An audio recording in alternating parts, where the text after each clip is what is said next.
പോയിരുന്നു ഇതിനെ അങ്ങയുടെ ആത്മരോക്ഷം? എവിടെ പോയിരുന്നു അങ്ങയുടെ ധാർമ്മിക ബോധം? ഇനി മറ്റൊരു കാര്യം ഞാൻ പറയാം. ഈ അങ്ങ് നേരത്തെ സൂചിപ്പിച്ചില്ലേ, ഏത് കെ മുരളീധരൻ ചോദിച്ചില്ലേ, ഉമാ തോമസ് ചോദിച്ചില്ലേ, ഷഹബാസ് പറഞ്ഞില്ലേ, അങ്ങനെയുള്ള ഒരു പറ്റം കോൺഗ്രസ് നേതാക്കളുടെ കണക്ക് പറഞ്ഞില്ലേ? ഇതേ സമാനമായ ആരോപണം, ഒരുപക്ഷെ ഇതിനേക്കാൾ തീവ്രമായ, കോടതി കണ്ടെത്തിയ, പോലീസ് FIR ഇട്ട, പോലീസ് നേരിട്ട് കോടതിയിൽ പറഞ്ഞ ആരോപണങ്ങൾ ഉണ്ടായപ്പോൾ എന്തായിരുന്നു CPM നേതാക്കളുടെ പ്രതികരണം എന്നത് അങ്ങ് പഠിച്ചിട്ടുണ്ടോ ഇതിനെ? PK ശ്രീമതി ടീച്ചർ, അവരാണ് ഈ പറയുന്ന മിഷനുമായി ഇറങ്ങി പുറപ്പെട്ട ആൾ. അതിനുശേഷമുള്ള MV ഗോവിന്ദൻ മാസ്റ്റർ നിങ്ങളുടെ പാർട്ടിയുടെ സംസ്ഥാന സെക്രട്ടറിയാണ്. എന്തായിരുന്നു അദ്ദേഹത്തിന്റെ നിലപാട്? കോടിയേരി ബാലകൃഷ്ണൻ, അദ്ദേഹത്തിന്റെ മകനെതിരായി ബീഹാറുമായി ബന്ധപ്പെട്ട ഒരു ആരോപണം വന്നപ്പോ എന്തായിരുന്നു നിലപാട്? അങ്ങനെ നോക്കുമ്പോ അങ്ങ് നേരത്തെ സൂചിപ്പിച്ചില്ലേ, കെ മുരളീധരൻ അടക്കമുള്ളവർ എടുത്ത നിലപാടിനെ പറ്റി പറഞ്ഞ് എന്നെ പ്രതിരോധത്തിലാക്കാൻ നോക്കിയില്ലേ? എനിക്ക് അഭിമാനമാണ് ഇതിനെ. കോൺഗ്രസ് എന്ന് പറയുന്ന പ്രസ്ഥാനത്തിൽ ഇങ്ങനെ ഒരു പ്രെഡേറ്റർ ഉണ്ട് എന്ന് വെളിവാക്കപ്പെട്ടാൽ അയാളെ പുറത്താക്കാൻ വേണ്ടി മുഖം നോക്കാതെ സംസാരിക്കാൻ ഇന്നും നേതാക്കൾക്ക് ആർജവമുണ്ട്.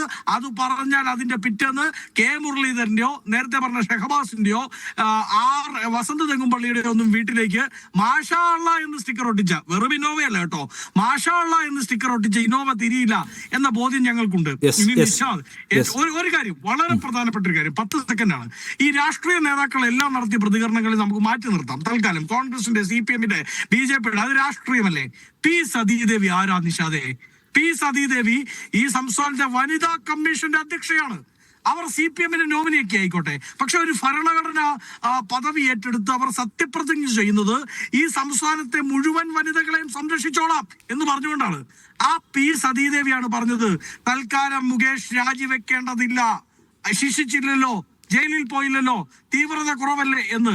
അപ്പൊ ആ ബെഞ്ച് മാർക്കുകളെ മുഴുവൻ പൊളിച്ചുകൊണ്ട് കോൺഗ്രസിന്റെ കേരള രാഷ്ട്രീയത്തിന് മുമ്പിൽ പുതിയൊരു ബെഞ്ച് മാർക്ക് വെക്കുകയാണ്.